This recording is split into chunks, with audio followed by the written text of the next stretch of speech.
ASEAN ممالک میں تجارت اور سیاحت کے موضوع پر لاہور چیمبر آف کامرس میں عظیم الشان کانفرنس کا انعقاد۔ Lahore chamber of commerce and industry میں آسیان میں تجارت اور سیاحت کے موضوع پر ایک اہم کانفرنس منعقد کی، جس سے گورنر پنجاب محمد بلیغ الرحمان، لاہور چیمبر کے صدر کاشف انور، ملائیشیا کے ہائی کمشنر محمد اظہر مزلان، انڈونیشیا کے سفیر ایڈم ملاورمان ٹوگیو، سینئر نائب صدر ظفر محمود چودھری، نائب صدر عدنان خالد بٹ نے خطاب کیا، جبکہ اسٹینڈنگ کمیٹی برائے آسیان کے کنوینئر راجہ حسن اختر اور ایگزیکٹو کمیٹی ممبر فریہ یونس، وسیم راجپوت، ملک غلام فرید، راؤف رشید، اعجاز تنویر، میاں فریاد احمد، فاروق حفیظ، محمد رفیق اور تاجر برادری نے بھرپور شرکت کی۔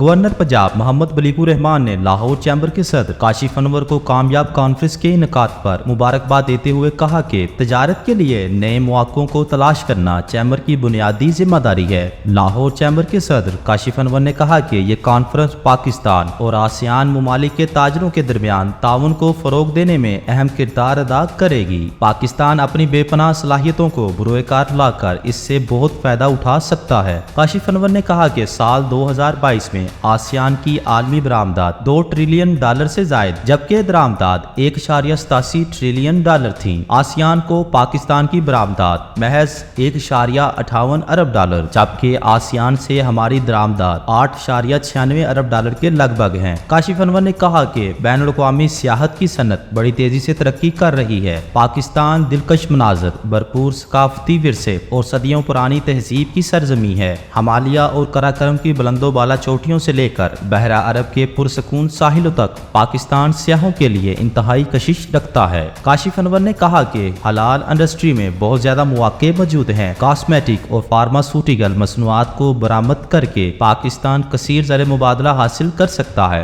حلال انڈسٹری پر بات کرتے ہوئے انڈونیشین سفیر نے کہا کہ دنیا میں حلال کاسمیٹکس کا سب سے بڑا درآمد کنندہ یورپی یونین، روس اور فرانس ہیں۔ اس انڈسٹری میں پاکستان کے لیے بہت مواقع موجود ہیں۔ ملائیشیا کے ہائی کمشنر محمد اظہر مزلان نے کہا کہ پاکستان بہترین انسانی وسائل سے مالا مال خطہ ہے۔ اس میں سمندر، دریا، بندرگاہیں ہیں اور اس کی جغرافیائی پوزیشن مثالی ہے۔